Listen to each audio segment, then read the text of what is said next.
Welcome to your daily 5-minute crypto brief with Satoshi and Nova. Today is July 6th, 2025. I am Nova. I am Satoshi. And it's an interesting picture right now. The market feels, well, resilient, but also quite cautious. There's this sort of underlying cautiously optimistic sentiment, you could say.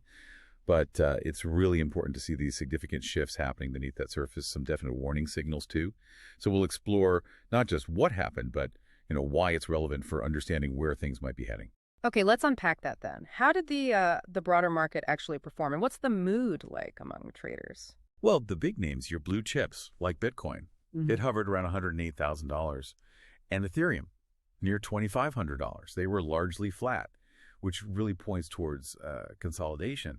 But what's interesting, the crypto fear and greed index, it's sitting at 67. That's firmly in greed territory. So, yeah, optimism is there, but maybe also a bit of that, FOMO-driven exuberance, fear of missing out.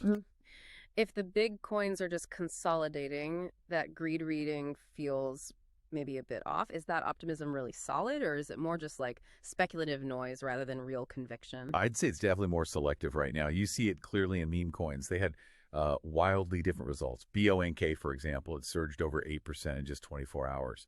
That seems driven by, well, pure speculation, maybe some buzz about upcoming ETFs. And they had a big token burn. But then you look at DOGE and FloatGuide, just modest gains. And a SHIB, PPE, pretty much flat.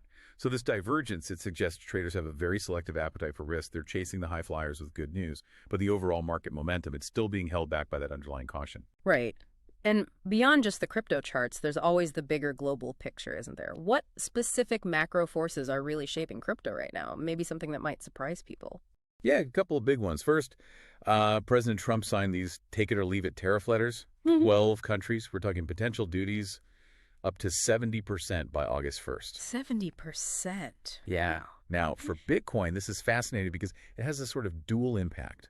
On one hand, it could boost its appeal as digital gold, a safe haven. But on the other hand, a stronger U.S. dollar, which tariffs could cause, and just general risk-off sentiment.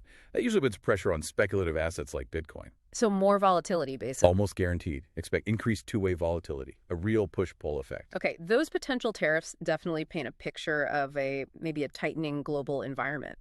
How does that square with, say, the economics signals we're getting, like the latest U.S. jobs data? Good question. Shifting gears a bit. The U.S. June jobs report, it totally smashed expectations. Added 147,000 non-farm payrolls. Unemployment dipped to 4.1%. Really robust. Okay. So what that does is it significantly cools down any speculation about the Fed cutting rates soon. In fact, Fed funds futures, they're now pricing in about a 95% chance of no cut in July. Right. Higher for longer. Exactly. Yeah. And higher for longer rates typically weigh on risk assets. We saw Bitcoin pull back a bit under 109K right after that news. It just increases the opportunity cost of holding something that doesn't yield, like Bitcoin. Makes sense. And what about regulations, specifically within crypto itself? I saw the Monetary Authority of Singapore, MAS, made a pretty big move. They did indeed. MAS fined 9 financial institutions, and it was a hefty sum, and $27.5 million. This was for anti-money laundering lapses tied to that huge $2.2 billion crypto-linked scandal. Now, short-term, this could dampen liquidity a bit, especially in Asia, right, because of stricter KYC/AML rules. But the long-term view is actually quite interesting. Many see it as a step towards legitimizing crypto finance. It's pushing banks to look harder at things like blockchain tracing tools. So for retail investors? Just be aware there might be some new friction maybe for large transfers. Got it. Okay, so beyond these big macro and regulatory things, any really unique crypto-specific events happening in the last day or so that stand out? Oh, absolutely. One truly jaw-dropping thing happened. 8 Bitcoin wallets that have been dormant since 2011. 2011, seriously? Seriously. Satoshi-era wallets, they suddenly moved 80,000 BTC. 80,000? Yeah. Worth over $8 billion. Moved to completely new addresses. Whoa! Now, the crucial part is these coins haven't hit exchanges yet, so naturally there's massive speculation who owns them. And the big question, what happens if they decide to sell? Yeah, that could definitely rattle the market. No kidding. It's a huge unknown hanging out there. Yeah, that is an absolutely staggering amount of Bitcoin. Does that kind of like sudden whale activity overshadow everything else? Or are other crypto-specific things also pointing in a similar direction? It's definitely a major event, but you can't ignore other key developments either. Take Ripple's stablecoin, RLUSD. Its circulating supply just soared, up 47% in June alone. It's now over $455 million, mostly circulating on Ethereum, actually. Okay, what the big jump? It seems driven by improved regulatory clarity around stablecoins, think new U.S. legislation, plus Ripple's own recent legal win. And they've expanded globally, too, getting approvals in places like Dubai. Right. So it really raises an important question.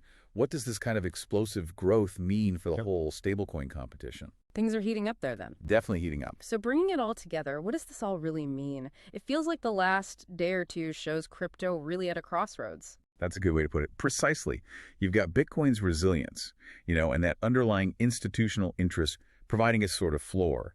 But the risks are very real and pronounced. Escalating tariffs, these huge, mysterious whale moves, ongoing regulatory pressures. It's a really delicate balance right now. So our advice, stay vigilant. Definitely avoid over-leveraging yourself. And maybe consider taking some profits off the table when sentiment gets into that greed zone. Prudent advice. Yeah, and basics like maintaining a balanced portfolio, setting stop losses, they're more crucial than ever right now. Absolutely. So here's something to think about. In a world where global economics and these massive silent whale movements can shake the crypto market, how do you, as an informed investor, really define and manage your risk going forward? Enjoyed the brief? Please like and subscribe. We deliver fresh market updates, macro signals, and crypto news daily in just 5 minutes. Live streams coming soon. Stay tuned.